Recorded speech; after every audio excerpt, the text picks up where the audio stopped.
Depuis la survenance des inondations catastrophiques de Bandoum, Doundé, Fomopéa Fotufeu, circuler sur le tronçon routier Moumé-Bamengui, Bandoum-Fomopéa est un véritable parcours de combattants.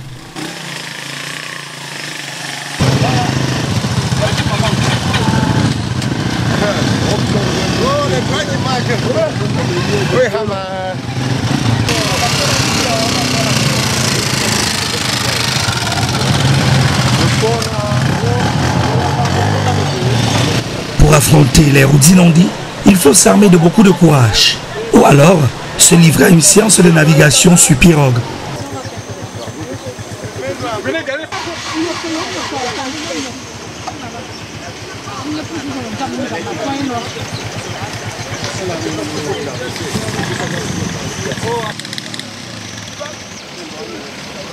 Comment est l'état de notre route?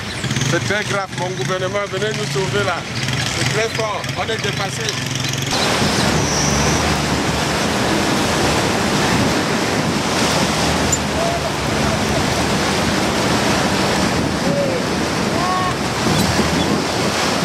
Il ne faut pas qu'il accélère.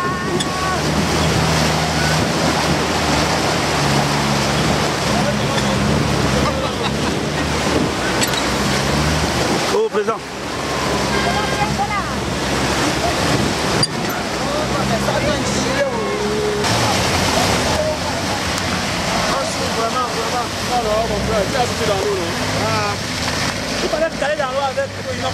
C'est comment? Non, ça va.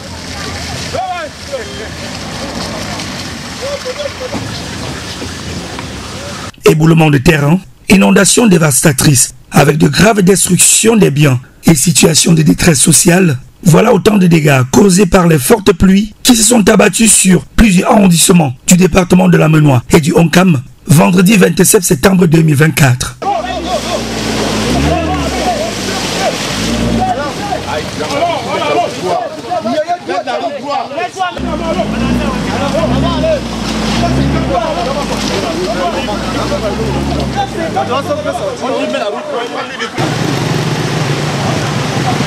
Pour voler au secours de ces populations sinistrées, une personnalité de marque, Monsieur le gouverneur de la région de l'Ouest, Son Excellence Awa Fonkam Augustine. C'est précisément à la place du marché de Fomopéa, dans l'arrondissement de Fokwe, que l'autorité administrative a été accueillie par le préfet émérite, Monsieur Théophile Zeki, représentant du président du comité de développement Fomopéa.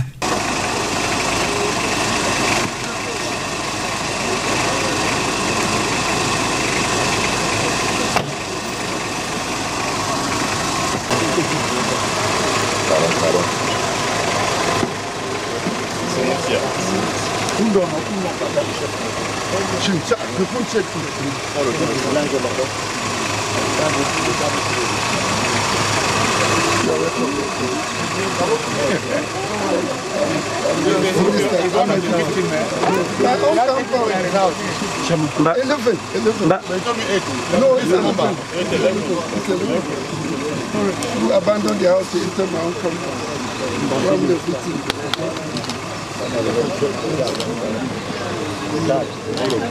Oh my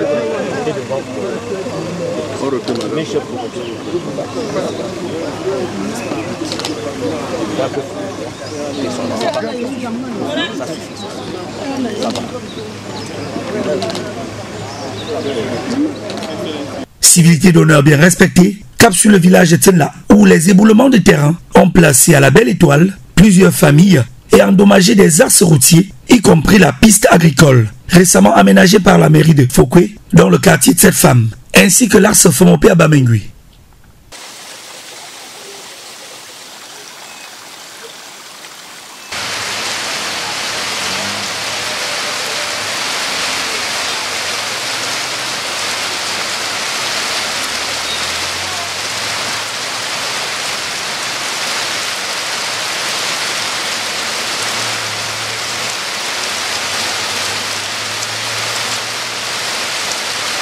Sur le trajet vers le lieu du sinistre à Bandoum, le gouverneur a pu constater plusieurs sites de glissement sur la route, avec une grave possibilité de coupure définitive de ce tronçon routier unique qui relie directement le département de la Menoie par la ville de Tcham et le département du Onkam par la ville de Kekem. Le site où nous nous plaçons à l'heure actuelle dans le village là s'appelle Kendiok, et qui a connu un glissement de terrain, éboulement majeur, qui a bloqué le passage du cortège de son excellence, monsieur le gouverneur, comme vous pouvez le constater. Mais cela a été marqué par plusieurs impacts. Et parmi les impacts les plus sinistrés, c'est un certain monsieur Zeki Guijak qui avait sous son toit 11 personnes. Le mur s'est écroulé, Dieu merci, il n'y a pas eu de dégâts en vies humaines. Tous sont sortis indemnes et on a pu sauver l'essentiel, à savoir que ils sont casés maintenant au domicile du voisin qui est le préfet émérite Théophile Zeki qui vous parle. Donc 11 personnes ont trouvé un abri sous son toit. Donc je gère la situation et vous connaissez les conditions d'hygiène, les conditions quand les gens s'accumulent, ça devient compliqué. Mais en dehors de ça, plusieurs d'autres fils, pour plusieurs concessions, notamment la concession de Mont Innocent de Toumougon, la route en construction pour désenclaver cette femme a connu le dénivellement, particulièrement au niveau du chef de quartier, Johnny. Le ponceau à Tsenla, sous la case de Miafungankam, est emporté et plusieurs autres impacts. Et le site du lycée est fortement impacté. Et nous pensons que c'est des situations, il y aura des cas par cas lors du recensement et des propositions énergiques. Il y aura des cas de délocalisation, des cas de réhabilitation et des cas d'assistance ponctuelle pour régler les circonstances. Et bien entendu, les conseils des experts techniques sur l'art de bâtir en zone de pente. Bien qu'encore possible par moto pour les plus tenaces, ici, le seul moyen de locomotion probable est la marche à pied.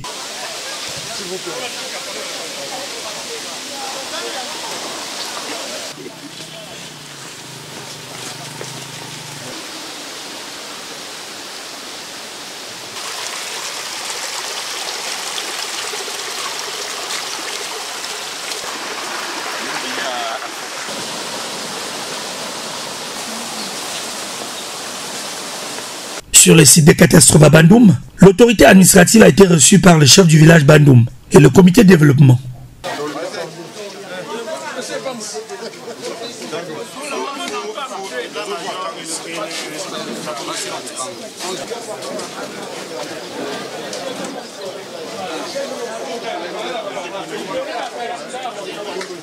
Les populations sorties massivement pour présenter à l'ordre du jour les dégâts subis à cause de cette inondation dévastatrice.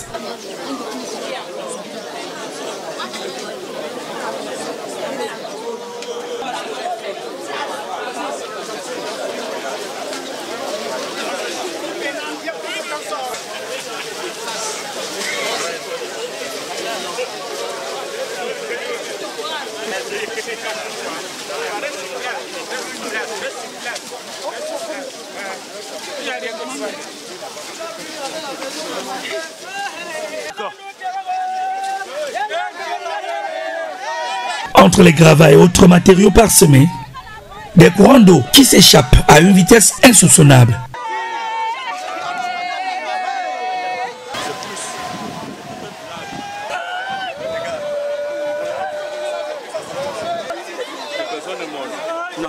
Le gouverneur a pu évaluer l'ampleur des dégâts. Sur le pont définitivement recouvert de gravats, le centre de santé totalement endommagé et le corps public de Bandoum pratiquement inexploitable.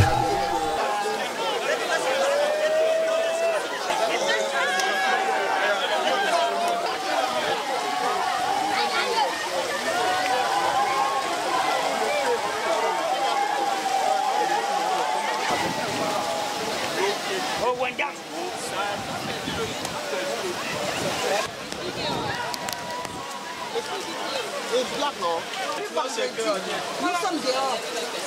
Vous ne pouvez pas dire que vous avez...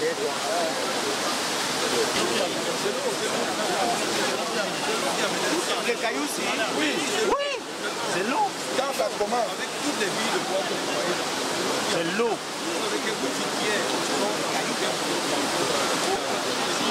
C'est grave.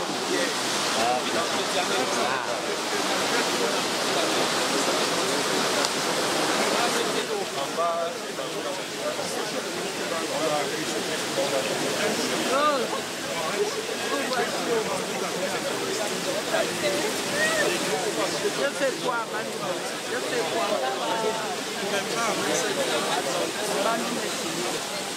L'exemple sur les hommes d'un c'est un dépôt. Donc, l'inondation est venue, comme il y a eu beaucoup d'eau à l'intérieur, ça a balayé tout ce qui était là-dedans. En fait, pourquoi ça va être la même chose parce que c'est parti en fait. Tout ce qui était fait parti. Et maintenant, les matériaux aussi qui avaient provoqué le départ du monde, et là, Un message de réconfort à l'endroit de tous ces sinistrés qui n'attendent plus qu'un geste de soutien considérable dans ces situations de précarité.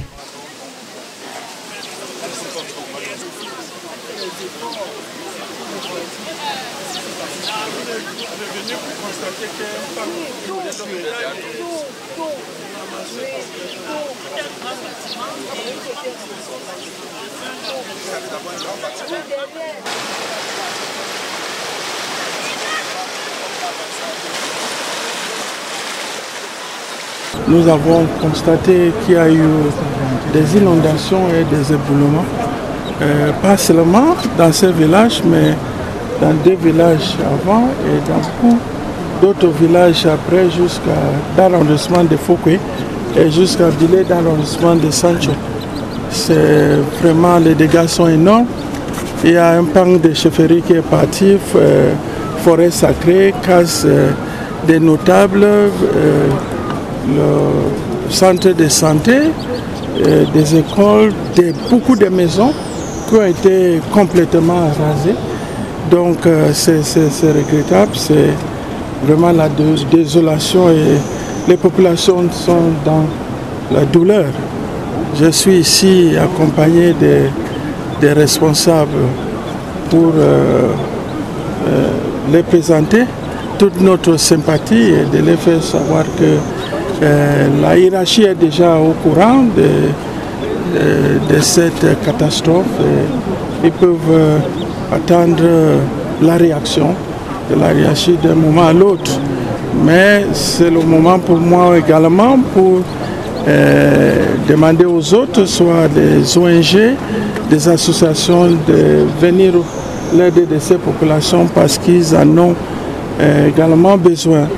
Et c'est également l'occasion pour moi de sensibiliser ces populations que chaque fois qu'ils reçoivent des informations que nous avons cet honneur de transmettre de l'ONAC ou soit de la direction de la météorologie, donc qu'ils prennent ça au sérieux parce que cela a été annoncé, mais voilà, c'est cela et je peux vous dire que nous ne sommes pas encore à l'abri de tout ce qui se passe, donc ils doivent continuer à faire attention pour ne pas tomber dans ces situations. Deuxièmement, ils doivent faire très attention. Les activités humaines dans les zones de passage de l'eau doivent être libérées car l'eau est comme l'éléphant. Même 50 ans après, si vous occupez son passage, sachez qu'il va revenir. Donc nous constatons qu'il y a les ponts qui sont partis entièrement, les maisons inondées, enterrées. Il y a c'est vraiment catastrophique ici. Donc je les encourage de garder leur patience. Nous sommes accompagnés de plusieurs autorités, soit des sectorielles, administratives, municipales et autres. Je crois que chacun est en train de voir ce qu'il y a lieu de faire en dehors de l'administration territoriale qui gère les affaires de la protection civile. Sur les cimes d'un environnement désert, un peuple impuissant qui crie à l'aide. Et l'espoir des lendemains meilleurs, affiché par le chef du village Bandoum, qui trouve en la visite du gouverneur un espoir de soulagement.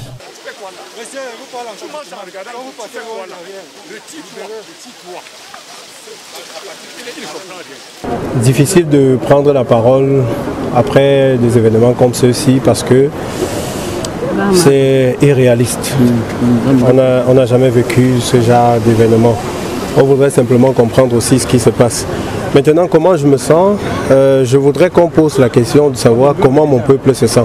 Parce qu'en réalité, je crois que c'est lui qui a tout perdu. Des habitations telles qu'on n'en dénombre plus. Tout un quartier de mon village a été rasé. Difficile de rester humain, de penser, de croire même qu'on vit quand on a survécu à ce genre de catastrophe. Vous avez constaté par vous-même, les images qui circulent sur la toile partout ne sont peut-être pas réelles, parce qu'il faudrait que chacun interprète une image en fonction de l'angle selon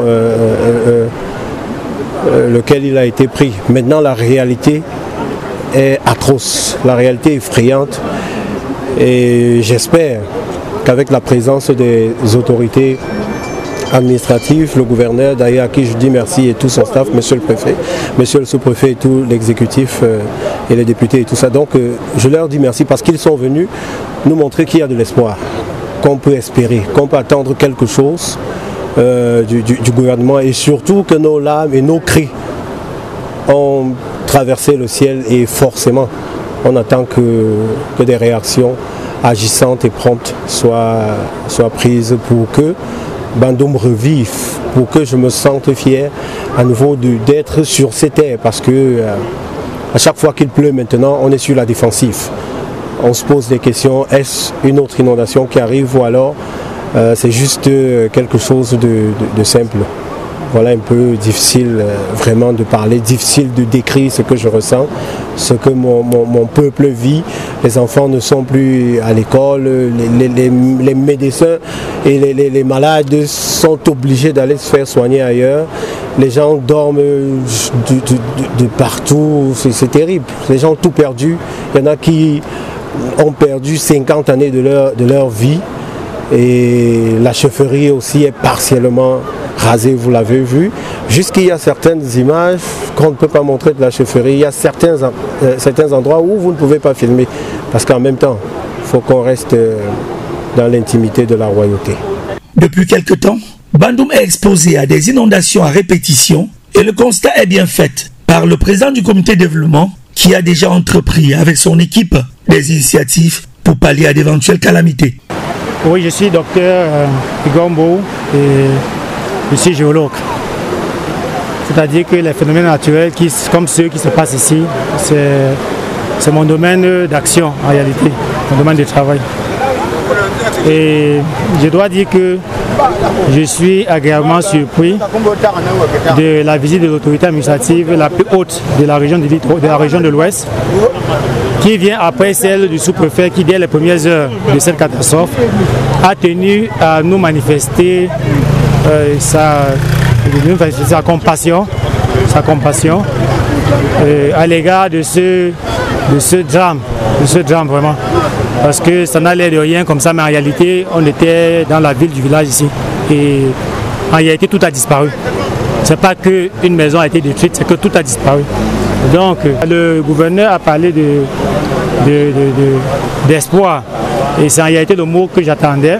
Parce que nous avons espoir, les populations ont espoir qu'à travers sa venue, c'est toute la République, toute la solidarité républicaine qui va se manifester à l'égard de ce petit village qui ne demande qu'à vivre en paix et en harmonie avec la République et qui mérite la magnanimité de la solidarité, la magnanimité de toute la République au regard de ce qui lui arrive et qui n'était vraiment pas évitable. Parce qu'il faut le dire, il y a eu simultanément beaucoup de pluie, des glissements de terrain, ça et là, et on a vu en hauteur. Et la conclusion, c'est qu'il y a eu trop de matériaux et le cours d'eau ne pouvant pas charger tous ces matériaux, les a déversés partout. Et nous, étant au début de la plaine, nous avons écopé des accidents qui sont passés en hauteur. C'est la raison pour laquelle les populations d'ici ont tout perdu. Elles n'ont pas perdu une partie de leur bien, mais elles ont tout perdu, les actes de naissance, tout. Il y avait des maisons et des tombes et même des cuisines et des toilettes attenantes, tout a disparu. Je vais commencer par remercier le peuple Bandung pour sa solidarité d'urgence. Le peuple Bandung a été brave. Le peuple Bandung de Bandung et le peuple Bandung d'ailleurs. Parce que dès les premiers moments, ils se sont mobilisés pour trouver tous ceux qui avaient disparu. Et c'est comme ça qu'on a réussi à retrouver les enfants de 1 et 3 ans qui avaient été disparus. On les a retrouvés pratiquement à minuit. Et ça a été une très grande fierté dans ce désastre. Le peuple Bandoum s'est manifesté parce qu'ils ont tout fait pour enterrer les corps qui étaient sortis de leur tombe, ceux qu'on a pu trouver bien sûr. Ils se sont battus comme ils ont pu pour déblayer, ainsi de suite. Ceux de la ville, de la diaspora, ont contribué comme ils ont pu. Du coup, depuis la survenue de cet événement, avec la coordination de Sa Majesté Foucault II, Moïse Ega et de moi-même, et de M. D.K. Defao que nous avons pensé suivre de plus près la réponse à ce phénomène. On a tout fait pour que la nourriture ne manque pas au village. Donc, pour l'instant, il y a une soupe populaire qui est faite tous les jours. Et étant donné que tous les greniers sont partis, on ne peut que solliciter que cette aide d'urgence continue. Bon, le centre de santé ayant disparu, au moins la partie opérationnelle ayant disparu, et les populations ont dû faire recours au centre de santé des villages voisins. Je parle des villages voisins, Balé, Bamengui et ainsi de suite, et même jusqu'à Bafam, nous ont dit. Donc ce sont ces centres de santé-là, publics et privés, qui ont pris en charge les blessés et les malades qui étaient internés dans cet hôpital. Donc la solidarité s'est manifestée, sauf que nous aurons besoin, le peuple a besoin de plus d'aide. Étant donné que la maison est partie, les actes sont partis, les cahiers sont partis, les ustensiles, tout. Donc nous avons passé un appel à contribution. On a besoin des aides pour au moins ces outils de premier secours, de première nécessité, les cuillères et autres, les cuillères, les gobelets, les chaises, qui sont tous partis. Et les matériels, bien sûr. Et après cette aide d'urgence, j'ai vu les prêtres, les pasteurs qui sont venus là pour porter secours à une assistance psychologique aux populations. C'est une très bonne chose. Donc après cette aide d'urgence, il faut penser à reconstruire. Et ça demande les moyens. Le gouverneur disait, et je suis d'accord avec lui, qu'il faut trouver des sites, il faut trouver un site un peu plus, un site de recasement un peu plus en hauteur, sauf qu'il n'y a pas de solution miracle, parce que comme vous venez de le comprendre, c'est parce qu'il y a éboulement en hauteur qu'on a eu l'accident dans la plaine. Donc même en ayant un site en hauteur, il faudra bien travailler, on a besoin de compétences pour étudier et pour tracer de manière à ce qu'il soit sécurisé pour les populations qu'on va envisager d'y recaser. Retour à la chefferie Bandoum. Quelques conseils pratiques du numéro 1 de la région de l'Ouest aux populations pour leur propre protection dans l'avenir.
Ensuite, cap sur le groupement Fomopéa pour la fin de cette visite administrative et message de synthèse devant le foyer culturel du groupement. Malgré ces obstacles, vous êtes tous la bienvenue. Vous avez tout fait des salles qui aident à aller au retour. Donc je vous fais toujours le bien retour au nom du chef du groupement.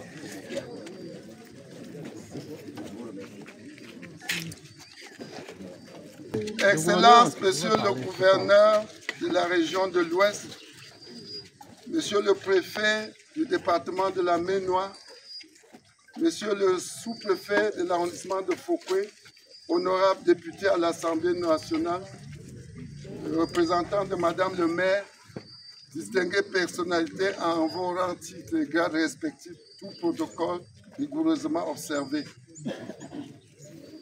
Je voudrais prendre la parole très humblement en ma qualité de mandataire du président du comité de développement en tant qu'élite extérieure.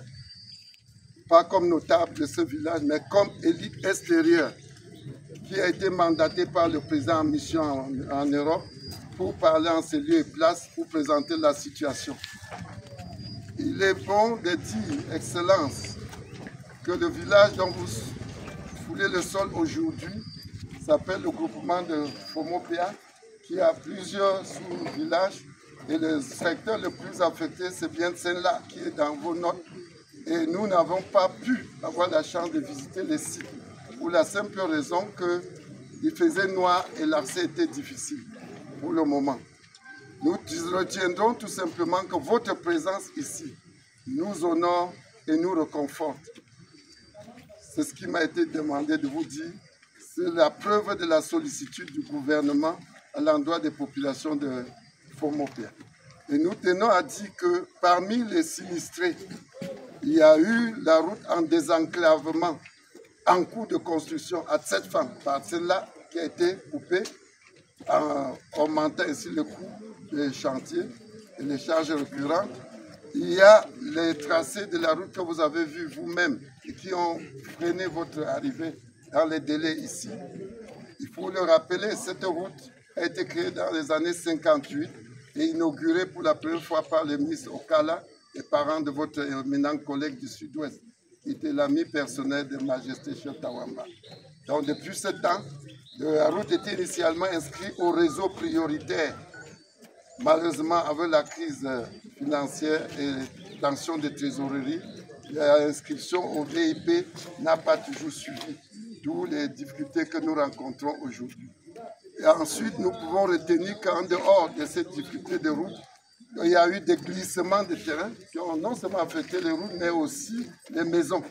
Et parmi les maisons, la concession de votre humble serviteur a été durement affectée, l'une des plus affectées de celle-là, parce que Karaza est entièrement détruite et les 11 habitants sans abri, réfugiés chez les voisins pour le moment. Nous avons eu chez Silabert une destruction d'une case également. Et nous avons eu à Toukla 2 concessions qui menacent ruine. Et les populations sont obligées de sortir de là.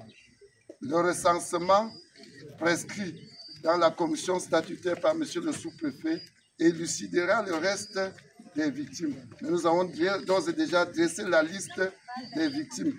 Et cette liste sera remise à M. le sous-préfet demain pour acheminement par voie et archive. Nous ne pouvons pas, faute de lumière, saisir notre discours. Et c'est pourquoi nous tenons à vous remercier pour votre indulgence. Nous vous le remettrons demain, ce discours, par la voie et archive, monsieur le sous-préfet, avec qui nous avons réunion de consultation.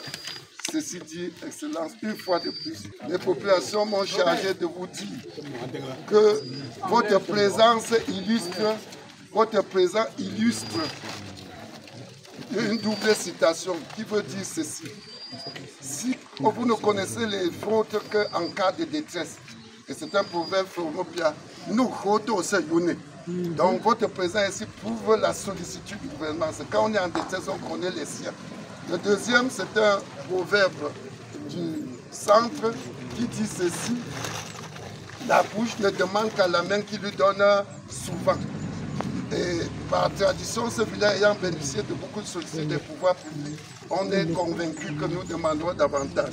Le président du comité de développement, en m'envoyant, a dit, même comme c'est triste, j'aurais bien voulu offrir un repas à ma résidence, à monsieur le gouverneur, je le ferai la prochaine fois. Mais néanmoins, pour tamiser les choses tristes avec les choses gaies, je lui donne les produits des étamines de toutes les fleurs de Fomopia, comme ce pot de miel symbolique que vous ramènerez pour atténuer la douleur du choc. Je vous prie donc de prendre le cadeau symbolique de cueillir ce miel cueilli ici à Fomopia. Madame le maire, c'est le président du développement, Sa Majesté, chère population sinistrée, mesdames et messieurs. Ce matin, nous avons quitté la ville de Bafoussam, accompagné des sectoriels, ainsi que le préfet et le sous-préfet et les autres collaborateurs, pour descendre et toucher du doigt les catastrophes qui ont eu lieu dans cette zone. Donc, commençant par Sila, en descendant à Padoum, jusqu'à Bilal, mais compte tenu du temps et des difficultés de route, nous nous sommes arrêtés à Badoum, là où les chefs en bas sont venus, et nous avons apprécié la situation de ce côté-là. Nous sommes en train de rentrer et nous avons décidé d'accepter d'arrêter ici pour pouvoir vous rencontrer, les sinistrés du village dans le groupement Fomopia. Je crois qu'avec ce que nous avons vu en bas, ça donne une idée de ce qui s'est passé en amont. Et quand nous regardons le degré de dégâts en bas, tout ce qui est jeté là-bas en bas, c'est suite au glissement des terres ici en haut, avec des gros arbres qu'on a déportés en haut pour descendre, les gros cailloux qu'on a déposés dans le village Badou en bas, qui est dans le plein. Donc, c'est catastrophique. Il y a eu beaucoup de pertes. Quand vous parlez, je comprends aisément parce qu'en bas, il y a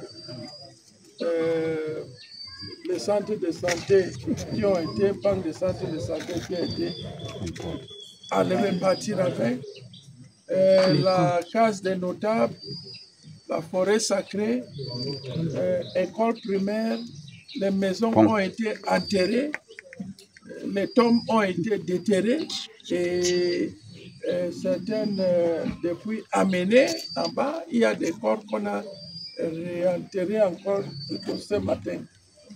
Donc les dégâts sont vraiment énormes.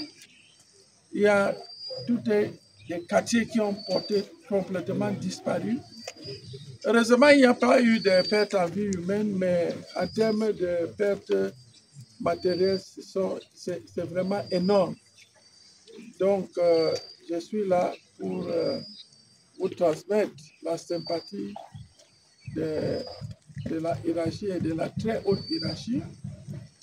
À vous tous, les sinistrés, et vous dire de tenir bon, de voir comment recommencer la vie et en vous assurant que l'État ne connaît pas la discrimination. Donc si, quand par le passé, l'État a fait des gestes ailleurs, c'est très évident que ce même État va penser comment vous venir en aide.